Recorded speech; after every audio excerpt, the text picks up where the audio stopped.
ஏங்க, அரிசியும் இன்னும் வீட்டில் கொஞ்சம் தாங்க இருக்குது. சாப்பாட்டுக்கு மதியானத்துக்கு என்னங்க பண்ணுறது?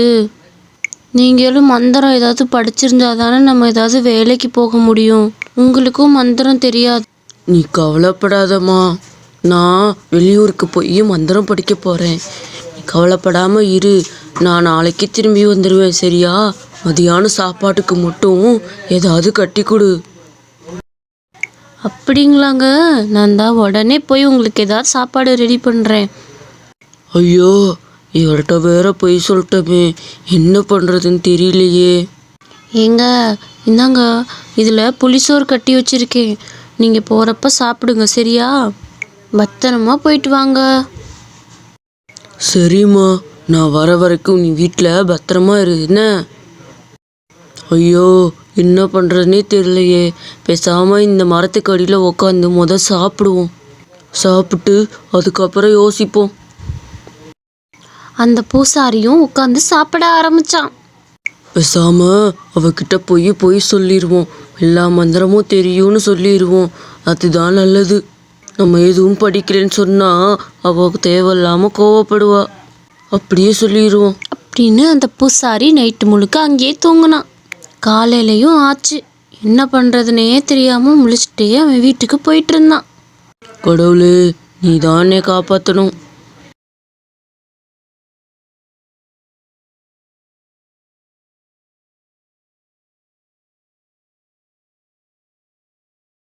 அவள் வர்றதுக்குள்ள வீட்டில் எல்லாத்தையும் பார்த்து வச்சிருவோம். அப்போ தான் அவள் வந்ததுமே கரெக்டாக சொல்ல முடியும் எல்லாத்தையும். அந்த பூசாரியும் அவன் மனைவி வர்றதுக்குள்ள எல்லா இடத்தையும் பார்த்து வச்சான். சமையல் கட்டு எல்லா இடத்தையும் பார்த்துட்டு இருந்தான். ஏங்க, வந்துட்டீங்களா? எப்போங்க வந்தீங்க?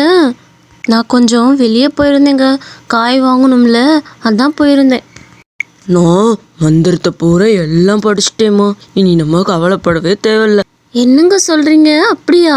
அப்போனா நான் கேட்குற கேள்விக்கு பதில் சொல்லுங்க. என்ன வேணாலும் கேளுமா, எல்லாமே எனக்கு தெரியும். நான் உங்களுக்கு என்ன சமைச்சு வச்சுருக்கேன்னு சொல்லுங்க. நீ எனக்கு 8 தோசை சுட்டு வச்சிருக்க சரியா நான் சொன்னது? ஏங்க, எப்படிங்க இவ்வளோ கரெக்டாக சொல்லிட்டீங்க? சூப்பருங்க. அவ மனைவி அதை ரகசியமாக வச்சுக்காம போய் ஊரெல்லாம் சொல்ல ஆரம்பிச்சிட்டா. ஊரில் இருக்கவங்கலாம் ஆச்சரியப்பட்டாங்க. இந்த ஊரை நம்ப வைக்கணும்னா இந்த கழுதையை கூட்டிகிட்டு வந்து இங்கே கட்டி போட்டுருவோம். கழுதையை காண தொலைவாங்கல்ல, அப்போ நான் கண்டுபிடிச்சி தர மாதிரி கண்டுபிடிச்சிருவோம்.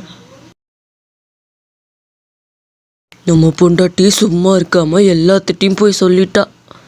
எப்படியும் எல்லாரும் என்னைய கேட்பாங்க. இதை வச்சு நான் நம்ப வச்சிருவேன் அப்படின்னு அந்த பூசாரி கழுதை எடுத்துட்டு வந்து கட்டி போட்டான். ஏப்பா ராஜா, கழுதைய பாத்தியப்பா? 2 நாளா நானும் தொழுகிறேன், காணோம். நீ ஏப்பா கவலைப்படுற? நம்ம ஊரில் தான் கண்டுபிடிச்சி கொடுக்க மந்திரவாதி இருக்கான்ல, அவங்கிட்ட போவோம், கண்டுபிடிச்சிருவான். அந்த மந்திரவாதி இங்கே தான் இருப்பான்ப்பா, போய் அவனை கூப்பிடு. ஐயா, ஐயா, என்னோட கழுதை தொலைஞ்சு போச்சியா. நீங்கள் தாயா எப்படியாச்சும் கண்டுபிடிச்சி தரணும். ஊருக்குள்ள கேட்டப்ப எல்லாரும் உங்கள்கிட்ட கேட்க சொன்னாங்க. நீ ஒன்றும் கவலைப்படாதப்பா. உன்னோட ஆடு தெற்கு திசையில் ஒரு காட்டில் தான் மேய்ஞ்சிக்கிட்டு இருக்கு. நீ அங்கே போய் எடுத்துக்கோ சரியா? அப்படியாயா? நான் இப்போவே போய் பாக்குறேயா. ரொம்ப நன்றியா. ஐயோ, அந்த பூசாரி சொன்ன மாதிரி இந்த கழுதை இங்கதான் நின்னுக்கிட்டு இருக்குது. அவரு தெய்வத்தோட சேர்ந்தவரு, இப்படி கரெக்டா சொன்னாரு. ஆமாப்பா, அவரு தெய்வத்தோட சேர்ந்தவரு, எல்லாம் சரியா சொல்லியிருக்காரு. அப்படிதான் ஒரு தடவை அரண்மனையில் ராஜாவோட நகை காணா போச்சு. அதை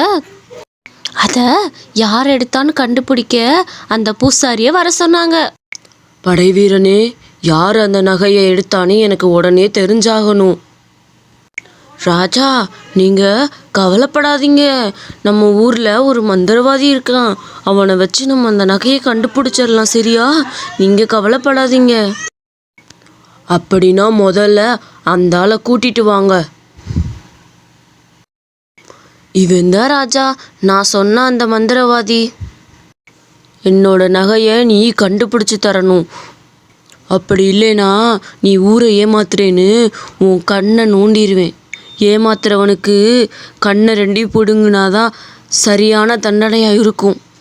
அதனால நீ நாளைக்குள்ளே எனக்கு நகையை கண்டுபிடிச்சி தரணும்.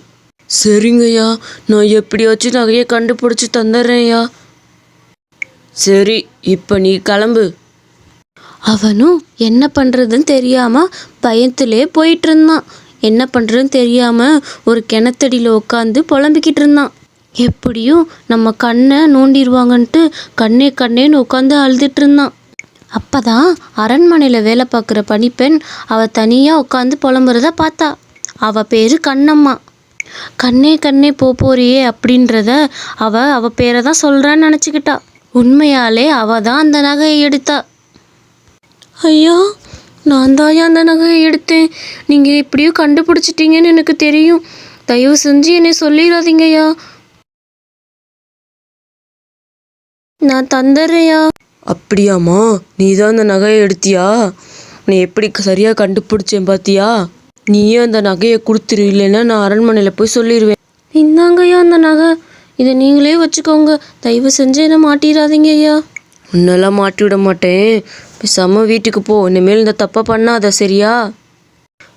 ராஜா, இந்தாங்க உங்களோட நகை, கண்டுபிடிச்சிட்டேன். அட, உண்மையாவே நீ மந்திரவாதி தான்ப்பா. எப்படி இப்படி நகையை கண்டுபிடிச்ச? அரண்மனையில் என்ன பொருள் காண போனாலும் உன் மந்திரத்தை வச்சு கண்டுபிடி. அவனும் சரியாக மாட்டிக்கிட்டோன்னு நினச்சி வீட்டுக்கு போயிட்டு இருந்தான். வீட்டுக்கு போய் தன்னோட மனைவிட்ட எல்லா உண்மையும் சொல்லிட்டான்.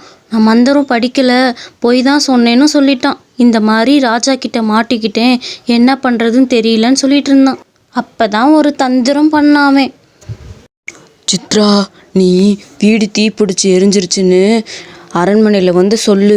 நான் அரண்மனையில் அங்கே இருக்கிறேன், சரியா? சரிங்க, நீங்கள் போங்க, நான் வந்து சொல்கிறேங்க. ஐயோ, என்னங்க, நம்ம வீடு தீப்பிடிச்சி எரியுதுங்க. என்ன பண்ணுறதுனே தெரியல, எல்லா பொருளும் உள்ளே இருக்குங்க. ஐயோ ராஜா, என்னோட மந்திர ஓலைச்சுவடி எல்லாம் அதில் தான் ராஜா இருக்கு. இனிமேல் நான் எப்படி மந்திரம் சொல்ல போறேன்னு தெரியலையே. அட, பயப்படாதப்பா, உனக்கு நான் இங்கேயே வேலை போட்டு தரேன். நீ கவலைப்படாத, சரியா? உனக்கு நான் மந்திரம் படிக்கவும் ஏற்பாடு பண்ணுறேன். நீ அந்த இதில் படிச்சுக்கோ, சரியா? கவலைப்படாத. நீ இன்னிலேருந்து இங்கேயே வேலைக்கு இரு. ரொம்ப நன்றி ராஜா, நீங்கள் நல்லா இருக்கணும். எப்படி வாழ போகிறோமேனு கஷ்டப்பட்டேன். ரொம்ப சந்தோஷம்.